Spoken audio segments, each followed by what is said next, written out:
Welcome, good evening, everybody. Welcome to Hard Boiled English Live. I'm your host, Teacher Paul Duke, streaming to you live from Vancouver, Canada, west coast of Canada, and we are streaming to YouTube, Facebook, LinkedIn, Twitter, Twitch, Africa TV, something else. We're all over the place. Hopefully we're reaching your country wherever you are, because that's my dream. My dream is to help people around the world understand English a little bit better every week. We stream every Friday evening, 5 p.m. That's my time on the west coast of Canada. We call that PDT or PST. So welcome if you're joining us. Please say hello in the comment thread, guys, and tell me what country you're watching from so we get a sense of our community here. Already I can see that Yoshishige has joined us. And I'm pretty sure Yoshishige is in Japan, but if I'm wrong, please correct me. Got a few things to cover tonight, guys. No guest tonight. It's going to be board work, question and answer, our usual vocabulary segment, and hopefully get to some English. Great to see you all. Whoever's joining, say hello in the comment thread and tell me what country you're watching from. Usually we have good cross-section of the world joining us from all over the place. It's really wonderful to see where everyone's watching from.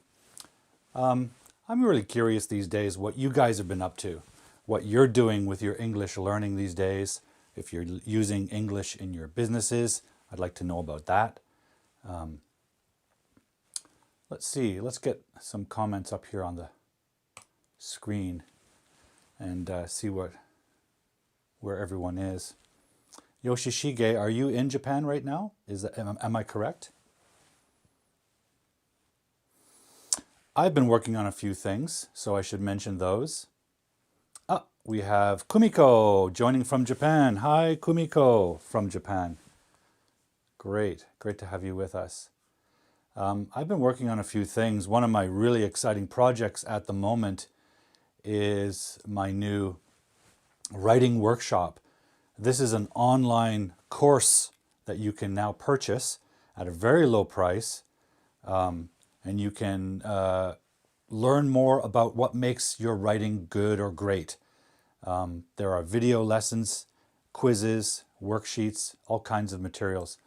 So if you need help with your English writing, whether it's for school essays or emails for business, or you're trying to pass IELTS or TOEFL exam, check out my writing course. It may help you a lot. That's my goal, is to help you improve your writing. So check that out if you need some help with your writing. And because I'm still building the course, I'm making it available for a very low price. Hello, Cleonice from Brazil. Welcome, welcome. And then we have also, yes, Yoshishige is in Japan. Great. Long time no see. Hisashiburi ne. We also have joining us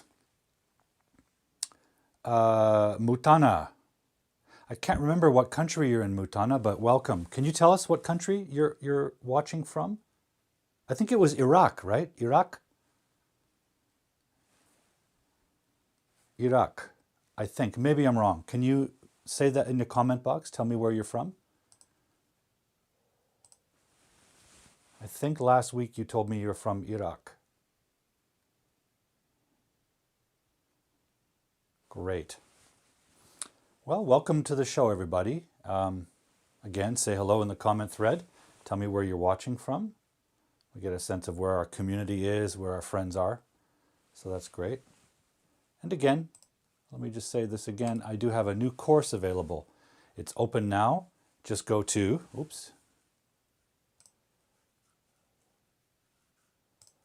just go to writingworkshop.thinkific.com. And you can check out the course platform right there. You can see a sample of what the course is like. Great. So let me get rid of this. By the way, guys, I'm without my engineer these days. So I have to work the app myself, which is a little bit clunky. Takes me a bit of work, a little tricky. So yeah, yes, great. Mutana says yes from Iraq. Welcome. It's great to have you with us. So look what we have, guys. We have Mutana from Iraq. We have Yoshishige in Japan. Kumiko's in Japan. We have Cleonice from Brazil. We've got all the points in the world joining us. Isn't that fantastic? So feel free to say hello to each other. It's great to meet friends here and share the learning experience. One thing I know about students, sometimes when they're learning English, they feel alone and they don't have someone to practice with. I understand that's a challenge. So one of the things I like about this show is that people come together, share their questions. I know we can't talk to each other so freely, but we feel like we're part of a community. In fact, when I started the show, it was during the pandemic and everyone was alone and stuck at their home and feeling alone. So I thought a live show would be a good chance to bring everyone together, share our thoughts and ideas, and share our learning. So if you're just joining us now, please say hello in the comment thread and tell us what country you're from, and then we'll get started in a moment. Now tonight I'm going to go through the vocabulary of the day. I'm also going to answer a question that was given to me earlier that I think might be helpful for everyone. And then if you have questions, save them for a few minutes later. I'll answer your questions live. I guess now let's get to our vocabulary question, okay guys? So this is a weekly segment I like to do because I want to introduce new vocabulary to everyone and give you a chance to practice using it. Now this week I have a great word to join. Oh, just want to say hello to one more person. Joining us now is Lourdes from Celaya, Guanajuato, Mexico. And we have Blerta joining. Blerta, what country are you in? What country are you watching in? It's great to get a sense where everyone is. So far we've got Iraq in the house. We've got Mexico, Japan. We've got Brazil watching. Blerta, where are you watching from? Are you in South America? Anyway, we'll get to our vocabulary segment now. So every week I like to introduce a word and give you guys a chance to practice it. And this season, springtime, we're focusing on adverbs. Why? Because people are starting to get outside more, get more active. So we're describing our experiences a lot more with verbs. And I want to give you adverbs to use. So today's adverb is happily. Now what the hell does happily mean? We know what happy means, but this is an adverb. So it describes what you do. So to do something, to do an action in a cheerful way, right? In a happy way, with feelings of pleasure. So remember, this is an adverb, so it describes an action. So when you're really hungry, I'll give you an example. When you're really hungry, maybe you're working too hard and you don't have a chance to eat. You're really hungry and you finally eat. That food tastes good, right? So how do you eat? Do you just eat?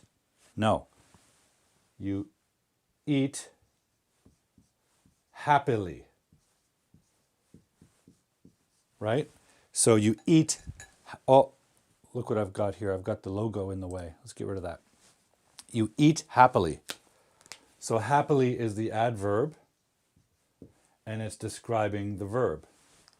And by the way, this is the proper position for this adverb. It should come after the verb. Some adverbs come before the verb, and that's tricky to learn. I know, that's why we cover adverbs on this show. But happily is an adverb of manner, and most of them come after the verb.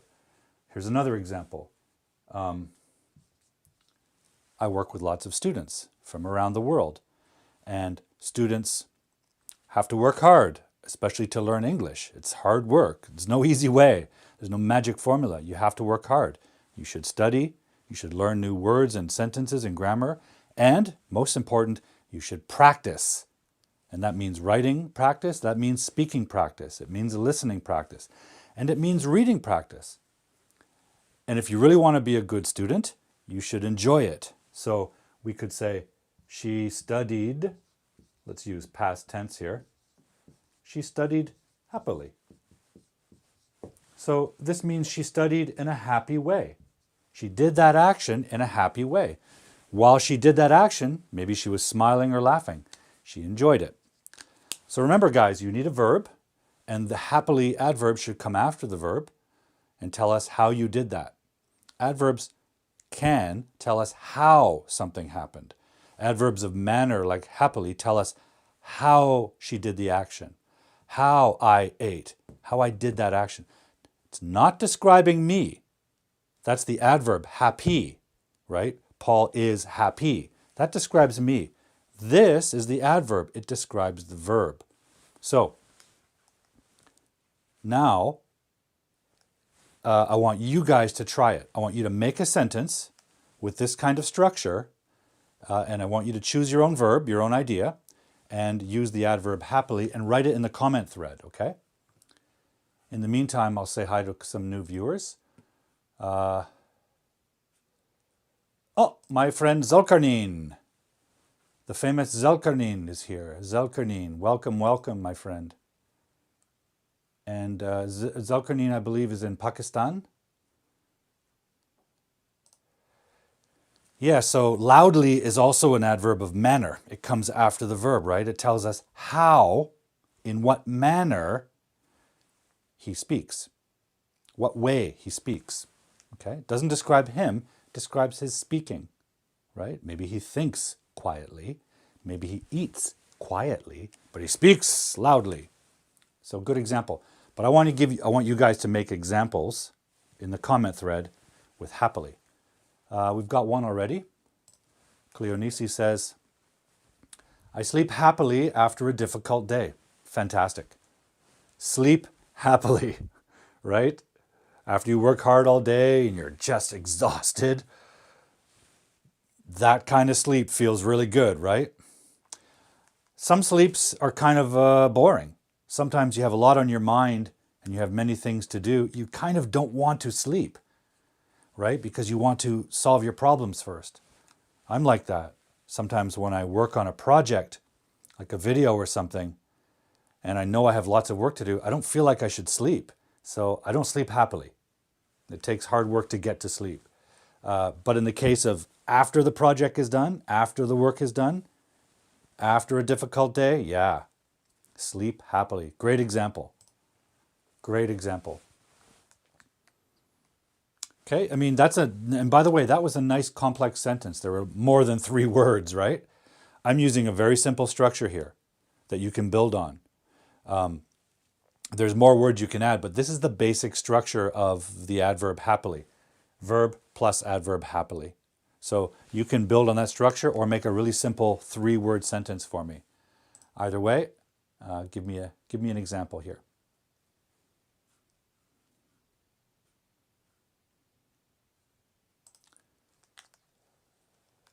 Okay, so here, Mutana, you have the adverb happily before the verb, right? So it should actually be after the verb. It should actually be, we met happily, okay? Okay, my friend Tirath is here, and Tirath, by the way, is an English teacher friend of mine in Nepal. So guys, we have Brazil with us, we have Iraq, we have Nepal, we have Japan, we have Mexico, we have Brazil. We're all over the place. Great to see you, Tirath. And great example, I eat happily. So Tirath has the subject I, the verb eat, and then the adverb happily. Now, I don't know what dal bhat is, and maybe someone else doesn't know, Tirath. Can you tell us what dal bhat is? Sounds like it might be a holiday in Nepal. Is that true? Tirath, can you maybe write a little explanation? What is dal bhat? Maybe I'm not even saying it right. Dal bhat. Dal bhat. Sounds like it might be a festival. Ah, it's typical Nepali food. Okay, great. See, now you're making me hungry, brother. Tirith, I wish I was close to your neighborhood and I would come by and we eat some food. Somehow English classes and lessons always turn into talking about food. I mean, look, my first verb is eat. Maybe it means I'm hungry. So maybe if you describe dal bhat, I'm going to be very hungry. Sometimes I use the word pizza in my examples because I like pizza. That's true. But it's also true, guys, I like food from every country. One of my favorite things in life is trying new food from different cultures and countries. And there is nothing I don't like. I like everything. So I've had Indian style dal. In my city, we have a lot of Indian community, a lot of people from India, from Punjab, some people from Afghanistan, some people from Pakistan. So there's a lot of restaurants in my neighborhood that serve food from that region, but I don't think I've had Nepali food. So I've had some dish of dal at an Indian place. I wonder how it's different with... Now we're talking about food. This is going to get crazy. Cleonisi, have you ever tried pastel? I don't think I have. I've had some Brazilian food. I've had feijoada, I've had barbecue, I've had, what's the famous dessert? The sweet. I was just talking about it the other day. I've had pão de queijo. Actually, my wife makes pão de queijo really well. And she's not Brazilian, she's Japanese, actually. There's a famous sweet. Oh, I can't even remember it. Anyway, I've had some Brazilian food, but I've never tried pastel. Okay, guys, why don't we follow Tirith's example? Let's make sentences with your food. This structure. I eat happily if it is, and then put your favorite dish. I eat happily if it is pastel from Brazil. Make a sentence like Tirith's. Use his as a model. Brigadeiro. Yes. Thank you, Angelo Brito. Brigadeiro. Yes, that's the famous Brazilian sweet. I've had that a lot. It's fabulous. Pão de queijo is from Brazil, yeah. It's a kind of a bread with cheese in it. Super delicious. Mutana says, in fact, we are listening to you happily. Good, so there's the present progressive verb, are listening to you happily. So happily is modifying the verb, which is are listening. That's a great sentence. Excellent. Great work. Anyone else want to make an example? Try an example with food, since we're talking about food.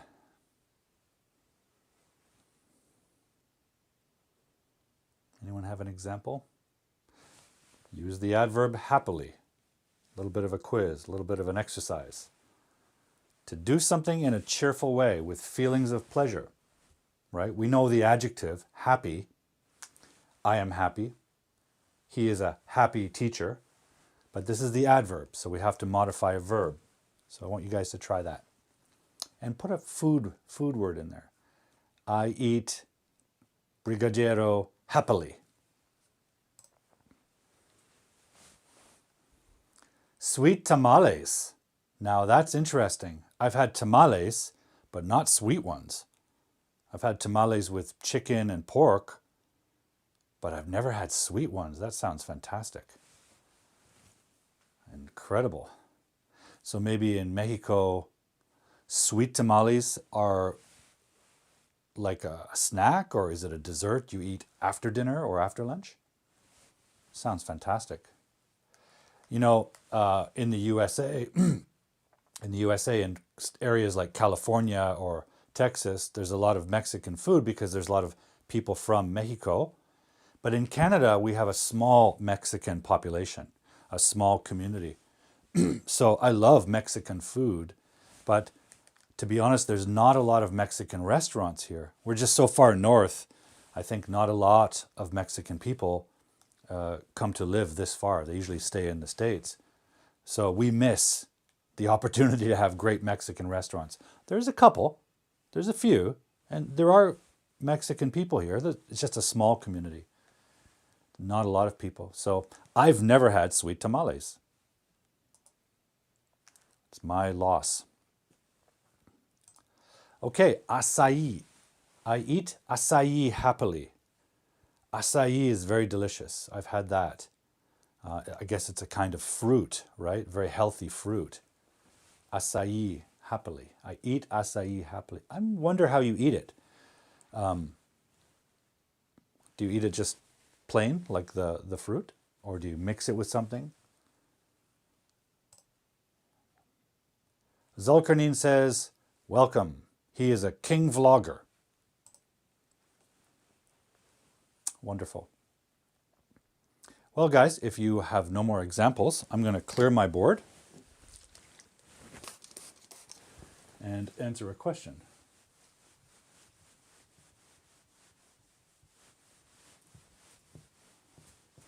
In the meantime, I'm going to ask you guys a question. Oh, tamales are somehow main breakfast.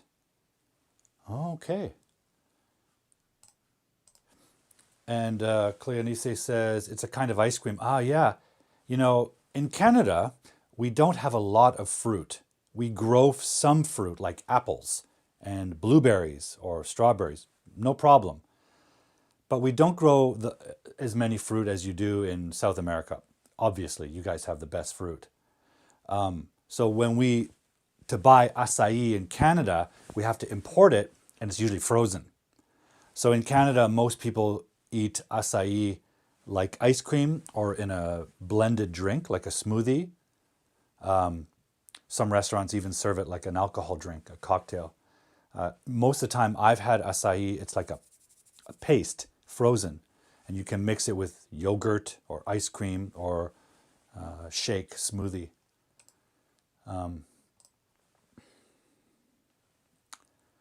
Okay, here's a great example. So Mutana from Iraq, by the way, I eat dolma happily. Dolma refers to a mix of rice, bread, and pulses stew called dal. Yes. Oh. No, dolma refers to a mix of rice, bread, and meat wrapped with grape leaves. Yes, okay. And cooked happily.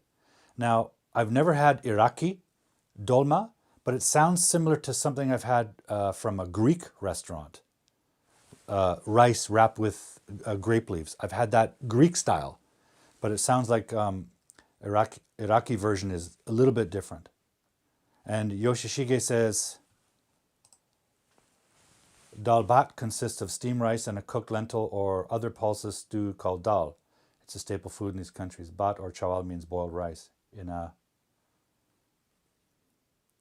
Yeah, I've never had dal bhat, but I've had dal with lentils and that kind of thing, kind of vegetarian version.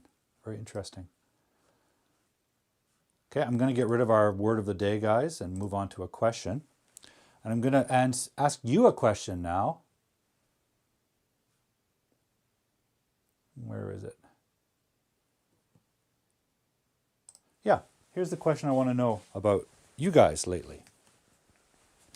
So what are you using your English for these days? Business, travel, talk to your friends. What are you using your English for? Because, you know, English is a skill to use, right? English is a skill to use, like golf or playing tennis is a skill, right? So we want to use it. It's not just a topic to study like history or mathematics. Language is a skill, something we need to do with our bodies. Now, we don't necessarily use our hands, but we use our mouth. So it's English language, any language, is almost like a sport. But the sport, it uses these muscles, not these ones or your legs. But just like a sport, you have to practice it. You have to use your knowledge and your skill. So I want to know what you guys are using English for these days, right? I use English to teach. It's what I teach. It's what I help people with. I use it to talk to my friends. I use it to talk to my neighbors. I live in an English country, so I have to speak English. But I use it to get things done in my life. I use it to go shopping. I use it to talk to neighbors. I use it to talk to my family. So what do you use your English for? Let's see what we have up here. Let's see some thoughts. So Tirath, my teacher friend in Nepal, says, that's a great question. I'm using English for teaching and learning. So English is Tirath's second language, I guess. It's not your first, but it may be your second or third, Tirath. So he's always learning, and also he teaches his students. So he's always learning, which makes him a great teacher, because great teachers always learn. They always get better. They always learn more. Even me, English is my native language. I was born in an English environment, so I learned English from childhood. But I'm a teacher, so my students rely on me to have good information for them and to be able to help them. So I always study. I'm always learning. Every day I'm learning something new about my own language. So Tirath, he's doing the right thing. That's what makes him, one of the things that makes him a great teacher is that he's always learning. And he always has some new knowledge and insight to share with his students. That's really important. So how about the rest of you? What are you guys using your English for? What are you using your English for these days? Okay, Cleonice says, I use English for teaching and learning. Great, right? In Brazil.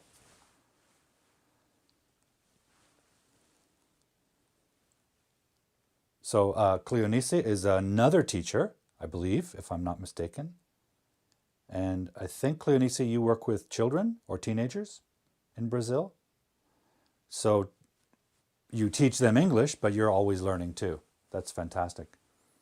We have Jean Silvio. What country are you watching from, Jean Silvio? I think you're just joining us. I'd like to get a sense of where everyone's watching from. Jean Silvio says, used in interview for jobs. Okay.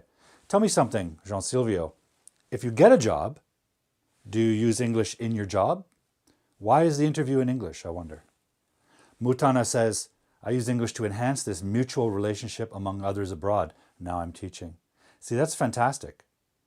Like, I don't teach English because English is the best language. That's not the reason. English may or may not be the best language, but it's widely used. And it gives us a tool to be able to communicate to each other. That's why English is important. It gives us something we can share, right? It's a hard language to learn. It's not easy. It's not simple, but it's out there in the world. So it gives us an ability to communicate with each other. Look at this, guys. We're talking to each other all over the world. It's really cool that we can do that. That's because of the internet and because we share one language, English. So Lourdes says, I'd been using English for communication while I was abroad, and now I'm teaching. Where were you, Lourdes? Where have you traveled? Cleonice says, I teach for different ages. Good. Jean Silvio says, I'm looking for a job at the EU and have some interviews. Great. Well, I wish you all the best. And he's in Brazil too. Great.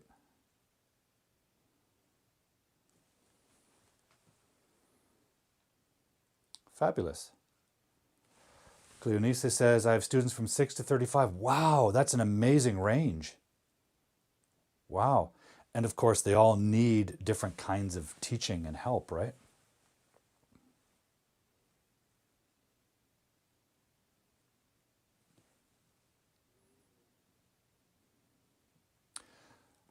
Great.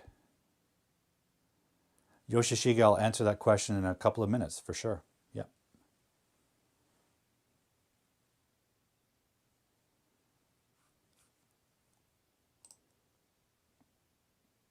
Lourdes says, I studied in Japan. Okay, great. I did too, actually. I studied at Ritsumeikan University in Kyoto. Ritsumeikan. A lovely school. Cleonice says, I'm going to be in Canada in July. Are you coming to Vancouver or Toronto? That's exciting. Oh, are you coming with Chris or Yara? Taking an English course. What school are you taking a course at?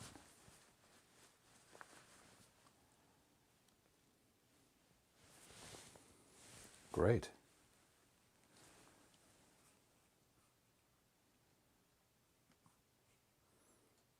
Okay, guys, I have a couple of questions here to answer. So let me get to those. Toronto, okay, great. Okay, the first question I want to answer, excuse me.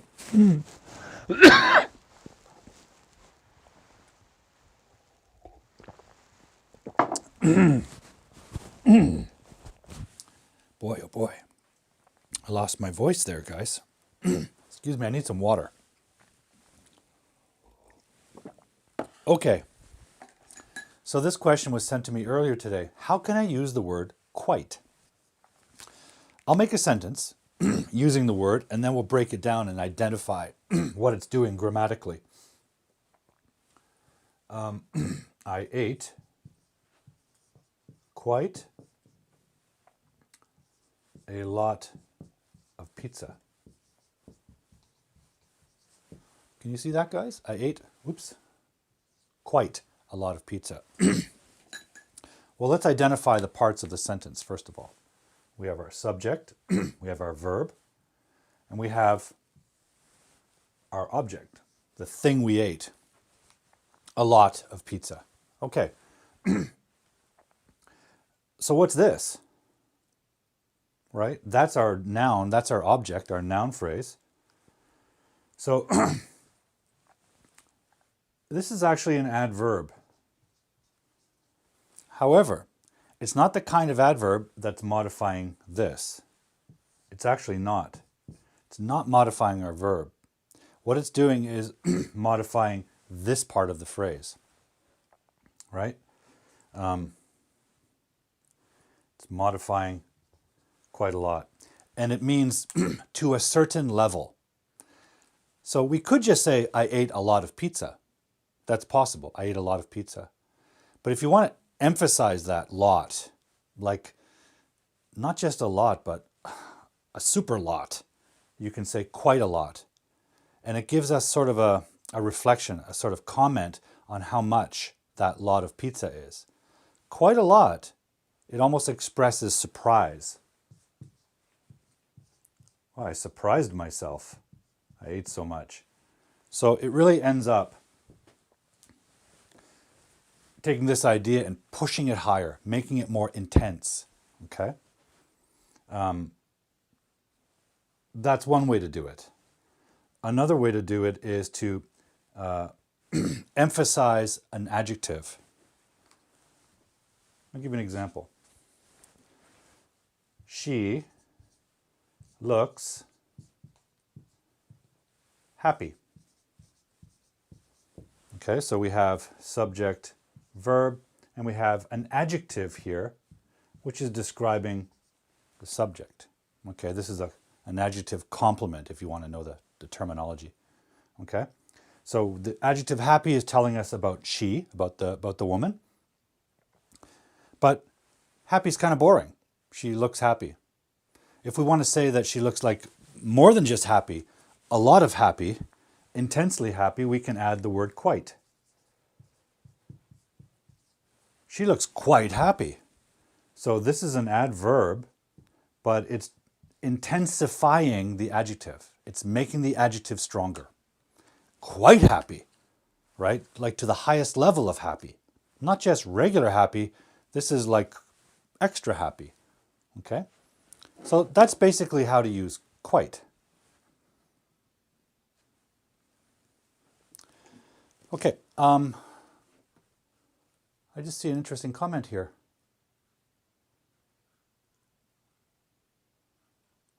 Where is my friend?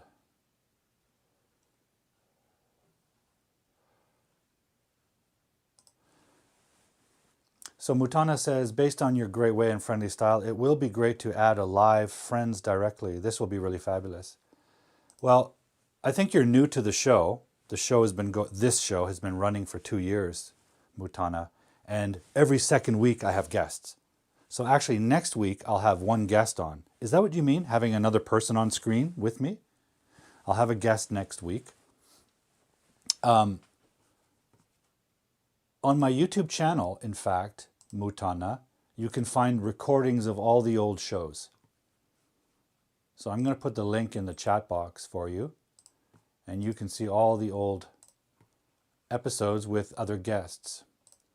Now, if that's not what you mean, if you mean like having a Zoom class with lots of friends together, I was doing that for a while in a weekly conversation cafe. And I will do that again with some of the friends here. That's how I met Tirith, for example. I just can't do it with my schedule lately. But it's a great idea, and I appreciate the suggestion. Okay, so very nice of you to say that, by the way. Thank you. So guys, I'm going to clear the board and then answer Yoshishige's question.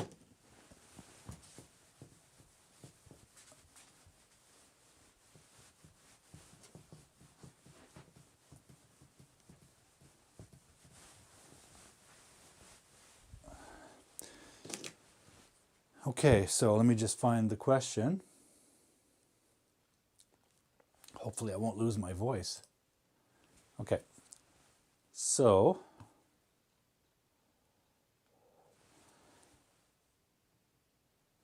our sample sentence is, I'm glad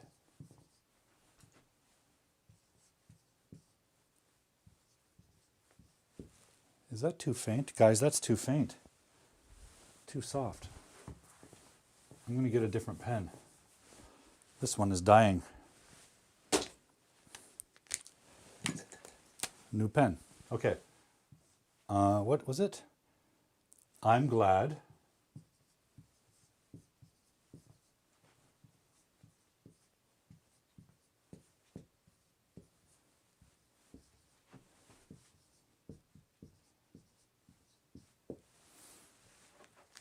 Okay.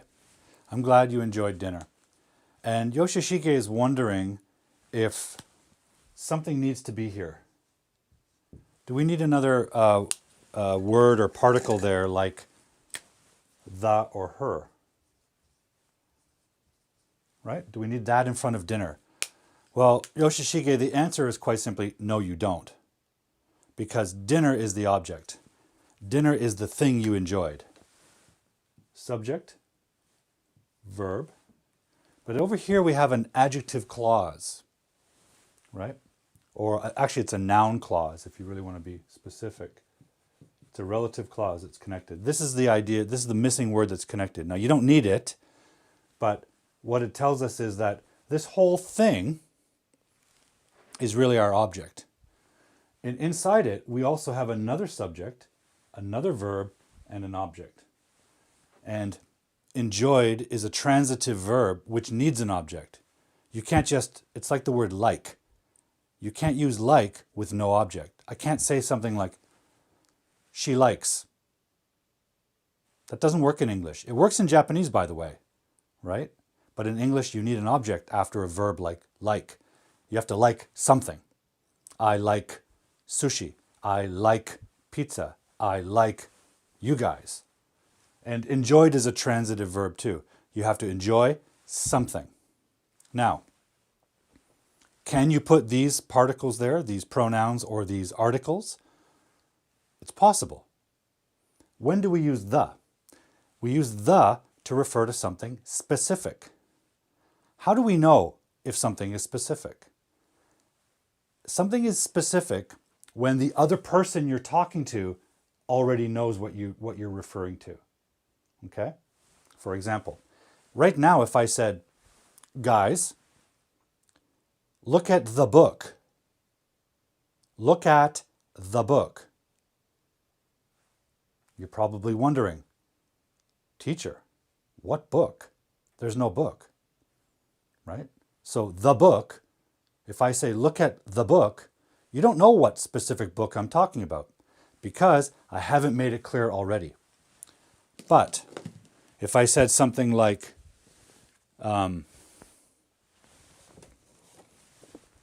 hey, for my birthday, my friend gave me this book. It's called interrogating the real.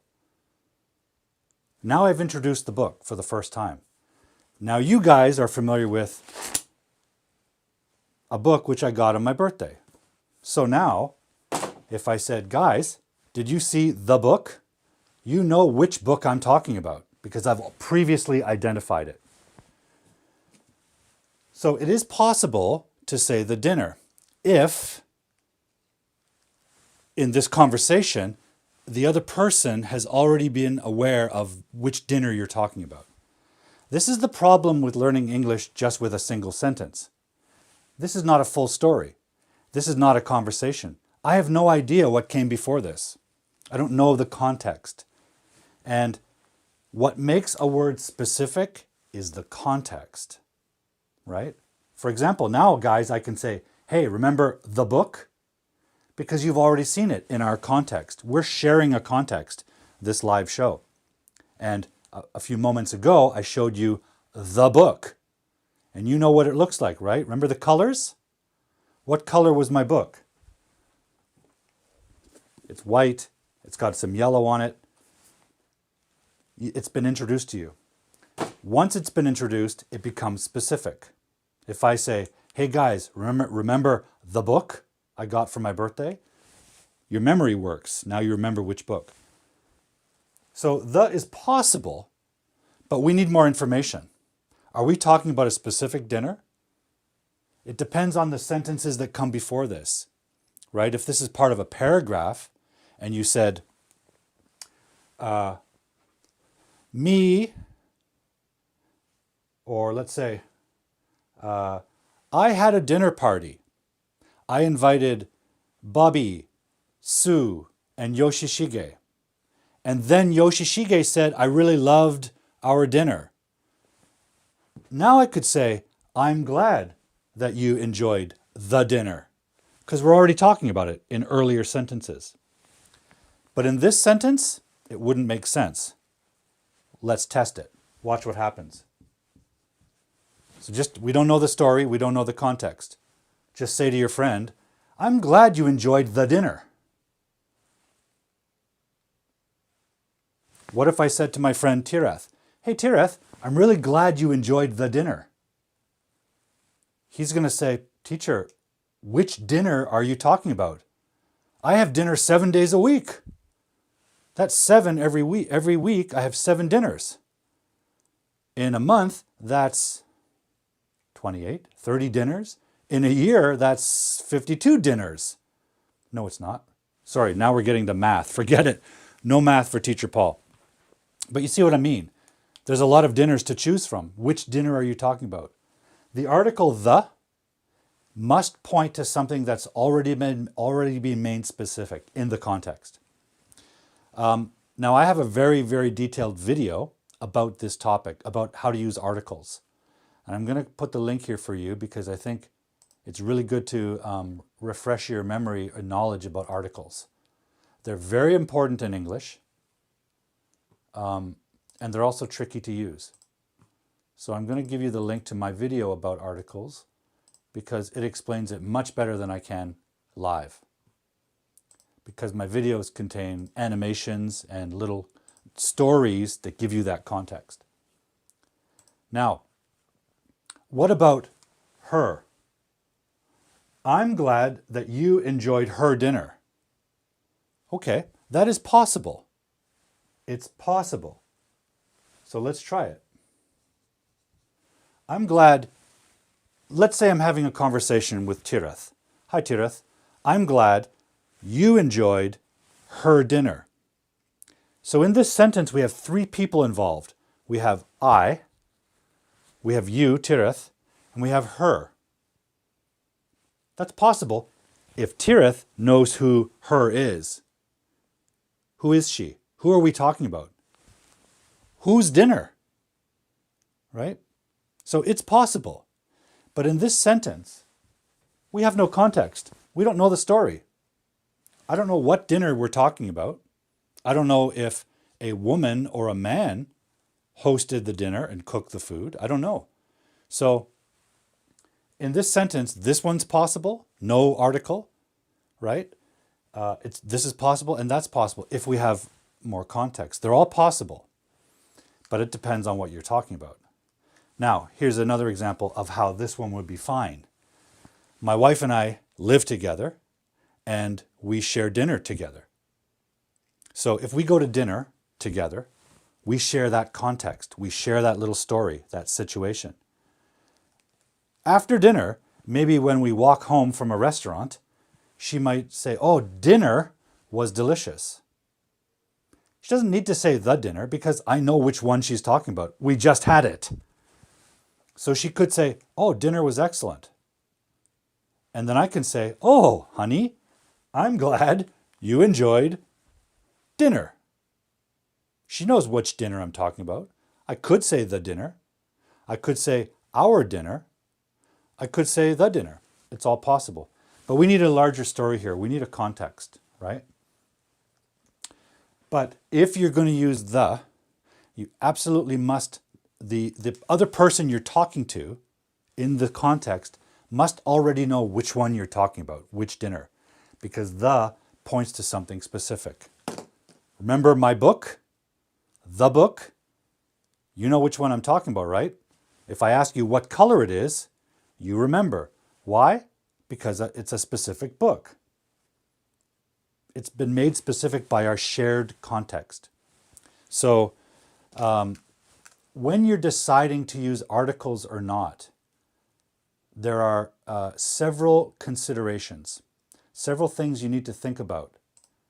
And I'm going to actually show you a checklist. I have a little chart, and it can help you when you're, especially when you're writing and you have some time, you can go through the checklist and decide, do I need an article or not? Do I need the? Do I need a? Or do I need an? Because the fact is, every time you use a noun in English, dinner, I, pen, computer, every time you use a noun, you have to think about this. Because every noun might need the, it might need a, or it might need an. How do you decide? There's a method. I have a chart here called Teacher Paul's article flowchart. And it takes you through the decision process step by step. Now, for you, it might be a slow process. When I was a child, we used charts like that to learn how to make that decision. And eventually our brains learned how to do it very quickly. And eventually it's automatic. But for a learner, I think a chart like that is very helpful. It can let you check whether you need an article or not. Now, it doesn't do me much good to put it on screen here. So, Yoshishige, if you get in touch with me on social media, I don't know where we're connected, Facebook or Instagram, I'll send you a file. I'll send you the document, okay? Because I think it's very helpful. Just wanted to also say hello to my friend, JNQR. Great to see you again. Greetings from Brazil. Long time no see. Hopefully you've been well. I don't know if you've noticed, but I changed the time for our summer. In Canada, we change the clocks an hour every year, right? Twice a year. So now we're on a different schedule. I've changed the time of the show to 5 p.m. Vancouver time. So hopefully that didn't lead to too much confusion, but great to see you with us again. Okay, guys, we have a little bit of time left. Do you have any other questions that we can talk about? They can be about English. They can be about vocabulary. They can be about Canada. I don't care. I talk about anything. Do you have a question for another friend in the audience, perhaps? Does a Brazilian viewer have a question for my friend in Nepal? And by the way, Mutana, if you want to join my show sometime, you're welcome to join on the video. And we can talk live. We just have to plan in advance to make sure all the computer and sound and everything works. But I'm happy to have guests all the time. So guys, we have 10 minutes left before my camera melts. So do you have any other questions we can talk about? Let's see. Let's get some chat up on the screen. And I'll take the time while I wait for that, to remind you, if you need help with writing, I've launched a new project, an online writing course at writingworkshop.thinkific.com. And this course is designed to help people improve their ability to write in English. So if you're a beginner writer, this will help you get better. If you're a good writer, this will help you become a great writer. And if you're already a great writer, I think this course will help you become a professional level writer. I've put a lot of effort into researching and designing this course, and it's a really important project because it's kind of my chance to bring all of my years of experience together in one place and benefit my students. And right now it's still being built, but it's open and available for students. So it is available at a very low price. So check that out if you're interested. The price has to go up eventually, but right now it's very low price so that people around the world can afford it. And right now I think it's about a third done, 25% finish. But you can start taking the lessons and the quizzes and while you wait for the new lessons to be added to it. But check that out if you want help with your English writing, okay guys? And of course, by the way, I'm always available for private tutoring if you need that kind of help. So contact me on social media at Hardboiled English or at Paul Duke, and we can talk about meeting. Okay, guys, anything you want to talk about? Let me put a little question up here for you. Get your brain thinking. What is your English mystery? I'm your language detective. So what's your English mystery? What's your English mystery? What confuses you about English? What do you want to understand better about English? What part of English are you struggling with to understand?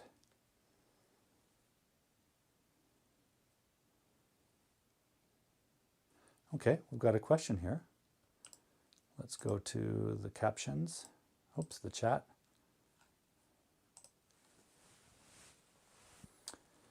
Sometimes I listen. Oh, JNQR, always remember the verb listen must always use the preposition to. You listen to something, always. It's a phrasal verb. They've got to work together.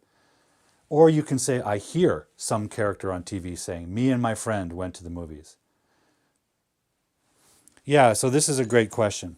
When you have a double subject, and you're one of them, me and my friend went to the movies. Okay? Me and my friend. So that's a double subject. Verb, and there's the object. Or actually, it's a preposition phrase, not an object. That's okay. So this is actually not good English. It's not great grammar. And it's you can kind of see why. Of the two subjects, who comes first? Me. And in English, the very first position in a sentence and the very last have a special psychological power, a special point of emphasis. It's very, very subtle, but it's there. So this is a very, very strong point of emphasis. It's a very important moment in a sentence. Me, blah, blah, blah, blah. So basically you're saying you're more important than your friend. This structure seems a bit rude. So the more, I don't want to say formal and I don't want to say correct, but you can see what happens when you say, my friend and I went. Look what we do here.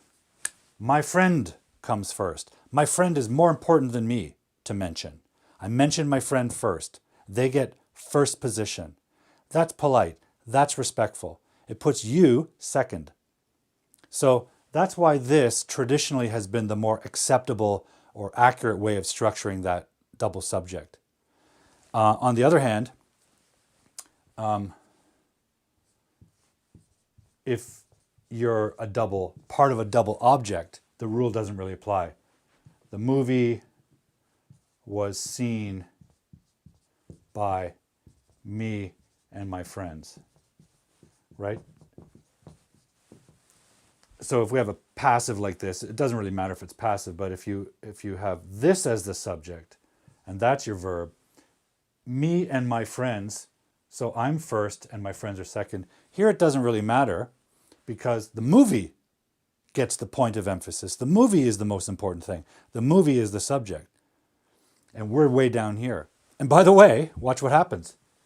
By putting your friends at the end of the sentence, you're occupying that final punchy, what we call the periodic position, because it's right before the period. So actually, that gets more emphasis than me, even though me is first.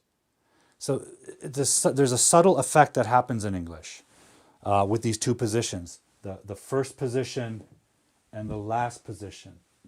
Either one has this kind of power of emphasis. The first because it's the main focus of the thing, and then the last because it's the final punch. It's the final periodic idea. So using this structure in the objects with me and my friends, right, gives them the special emphasis. Because in English, a statement like that, the movie was seen by me and my friends, the tonality kind of, the intonation drops at the end. So they get the emphasis, even though they're second. So, Paula, this is considered not great grammar. However, guess what happens? You see a character on TV using it. My guess is that it's an American TV show. To be honest with you, a lot of Americans don't have the best grammar. That's just my observation. And TV is written by people who have bad grammar sometimes, right? Unfortunately. So the character on TV is reading what they, saying what they read from the script. The script may have been written by someone who doesn't even know that they have bad grammar, quote unquote. So this is the challenge, by the way, of learning English from movies and TV and music. First of all, music is poetry. It doesn't have to be good grammar. So you hear a lot of expressions and idioms. And some music comes from subculture groups that have their own kind of slang. With movies and TV, remember, they're characters in a story. So they're trying to make it sound like that kind of character would talk like. For example, if you watch a crime show, the police have a certain way of talking. The criminal has a certain way of talking. Criminals often grow up poor, in poor neighborhoods. That's why they become criminals. So that means they probably didn't get a great education. So their language use isn't great. So we have to be careful what we're absorbing from movies.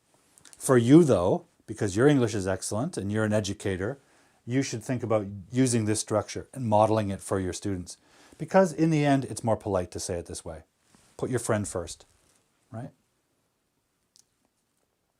And yeah, absolutely, this is the challenge, right? Because young people learn their English from movies and TV. And, movies and TV are excellent for things like pronunciation.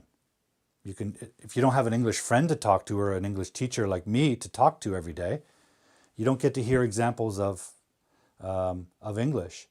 So movies and TVs can provide that. TV shows can provide that for you. The danger is you might pick up some bad grammar habits, or you might even pick up some slang that's offensive or dirty or naughty and not even realize it. So, this is where the teacher has to come in and say, well, I understand you heard that on TV. It doesn't mean it's perfect English. TV show does not have a duty to express perfect English. There's no obligation. A music lyric has zero obligation to use good grammar. It should be poetic. It has to be musical and rhythmic. So there's all kinds of bad grammar in music lyrics. They're not responsible to model good English, right? They're responsible to make fun music. And TV shows and movies are responsible to portray characters the way they might talk in real life. And the truth is, in real life, not every native English speaker speaks well. A lot of them use terrible English, right? Cleonice has a question here. Unfortunately, Cleonice, we're out of time. So I'm going to remember this question. I'm going to record it, and I'll address it first thing next week, okay? because this is a good topic, but it's a little bit big, and we won't have time to cover it now. But I'll promise I'll cover it. In fact, I'll take a snap of your question right now and promise to address it next week's show, on next week's show, okay? Just going to take a snap of your question.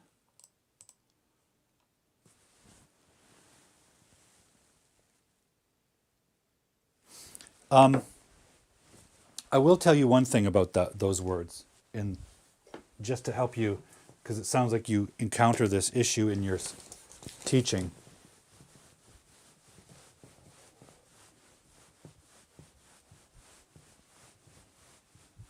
And I see problems with these words too, in particular from my Brazilian and my Spanish-speaking students. And I think something happens in translation that causes the confusion. There's a category of words in English called conjunctions, okay? And their job is to connect sentences, to connect independent clauses. So if you have a subject, verb, object here, and another subject, verb, object here, like I am studying English, period. And then another sentence, it is difficult over here. Now this isn't an object, this is an adjective. So you have two different sentences. I am studying English, period. It is difficult. If you want to join them, you can. Now in English, you can't just do that. I think you can do that in Spanish, I'm not sure, but I see it with my Spanish writers. They just put a comma. You can't do that in English. You have to use a conjunction with the comma. So you can use and, or what we call the FANBOYS, just a memory tool, for, and, nor, but, or, yet, and so. These are the basic conjunctions, coordinating conjunctions. Their job is to connect one independent clause with another independent clause. Two separate sentences. Bring them together, comma, plus one of the FANBOYS. F-A-N-B-O-Y-S. Okay? Now, each one of these has a little bit of a meaning, right? And just sort of connects two equal ideas, but gives us a contrast between negative and positive, or positive and negative. For example, I'm studying English. Great! That's positive. It is difficult. Sounds negative. So we have a good opportunity for a contrast. So let's use but. I'm studying English, but it is difficult. Okay? Those are conjunctions. There's another category of word. So let's put conjunction here. Okay? These are conjunctions. There's another category of words that works in a similar way. Let's go down here. I am studying English, period. It is difficult. There's another category of words called transitions. They're basically adverbs. They do not connect two sentences, not grammatically, not structurally. They do something different. And in that word category are words like although, nonetheless, therefore, what's another one? However, okay? And you'll notice they have capital letters. And the reason is this. They don't connect this sentence with that sentence. This sentence is done, period. Okay? These ones do something a little different. These ones are designed to begin a new sentence. However, they're also designed not grammatically to connect, but semantically, to point back to another idea. Okay, so the idea is connected, but not the grammar. This one ends, period. A new sentence begins, but we want to know that this sentence relates in the idea to this one. So for example, I'm studying English, period. However, it's difficult. Well, however has a meaning too. It has the same meaning as but.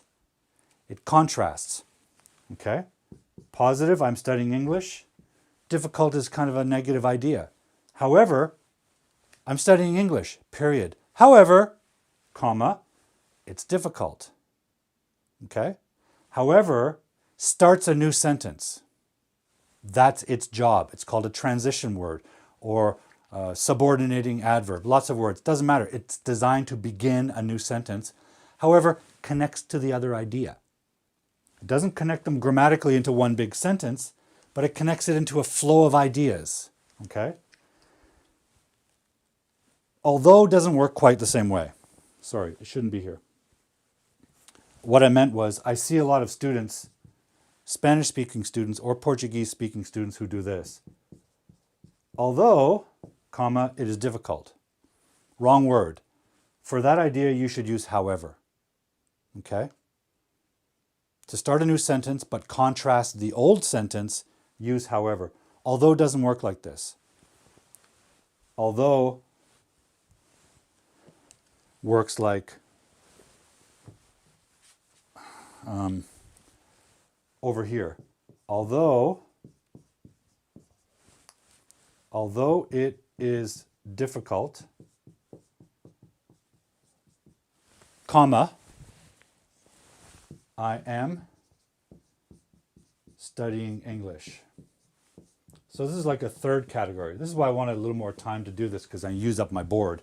Although it is difficult, comma here, I am studying English. Although, we can also say though, we can also say even though, but there's no comma here. This is part of this sentence. Although it is difficult, comma, I'm studying English. And you can switch these. You can say, I'm studying English although it is difficult, with no comma. But there should not be a comma after this, right? We put that here with that category of words. So I'll talk more about that next week, but hopefully that just gives you something to work with. I'd like to say hello to my friend Roni. Roni joining us a little late. Roni, I don't know if you remember, but my Canada's clocks changed by 1 hour, so this show is almost finished. This show started 1 hour ago. So if you want to join us next week, it's gonna have to be a little early. I know that's earlier, a little bit early in Bangladesh, but I have to go with this time. Facebook user says, hello, Teacher Paul. Here's a little tip for you guys. If you watch our show from a Facebook group, I can't see your name. So if you're using Facebook, jump over to my Teacher Paul page, Teacher Paul at Hardboiled English.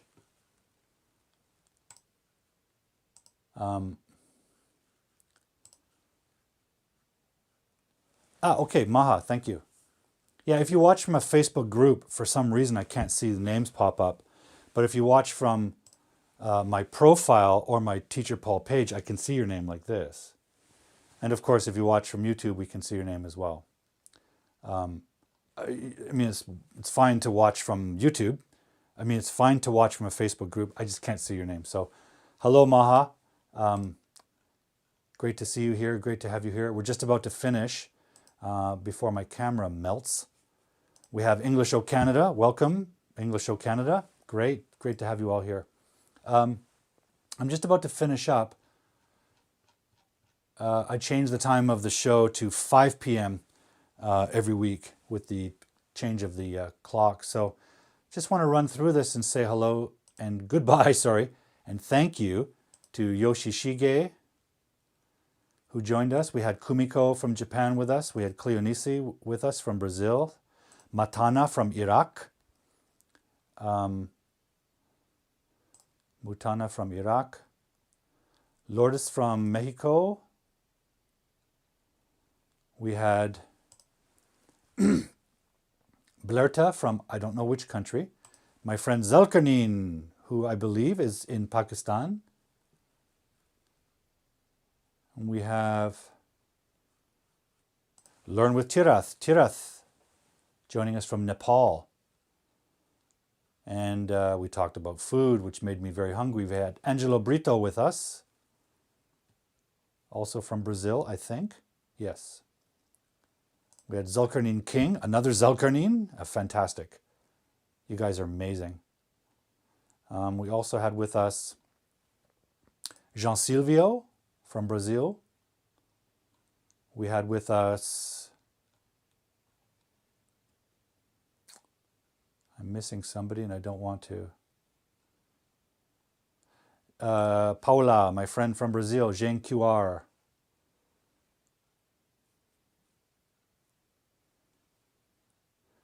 I think I missed someone, so I apologize.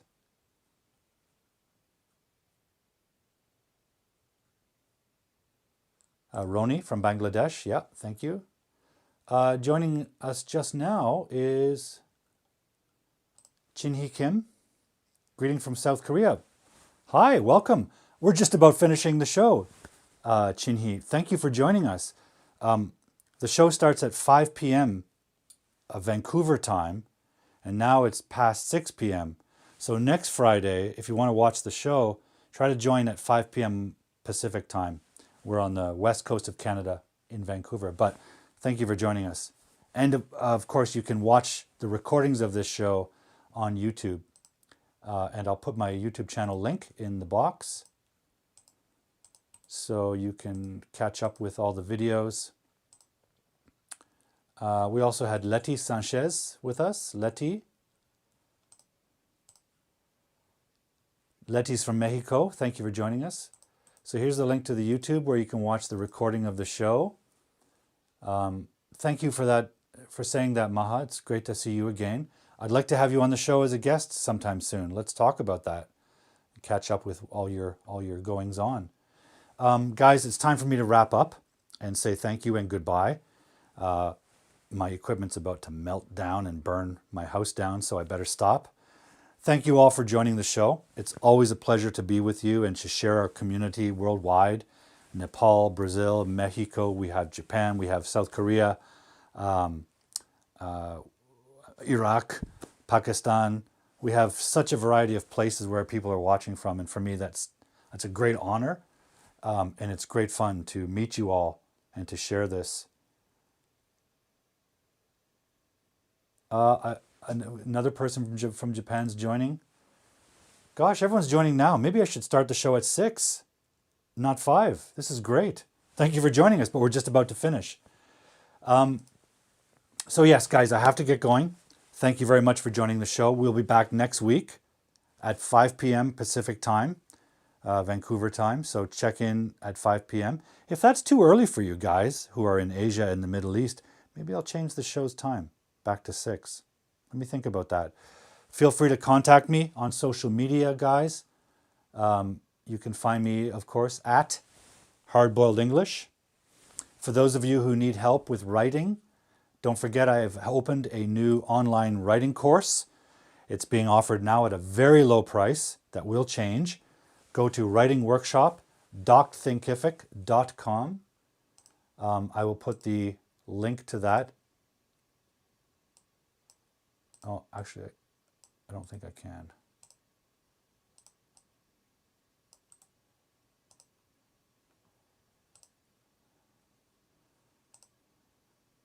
Oh, here we go. I'll put the link to my online course for those of you who want access to it.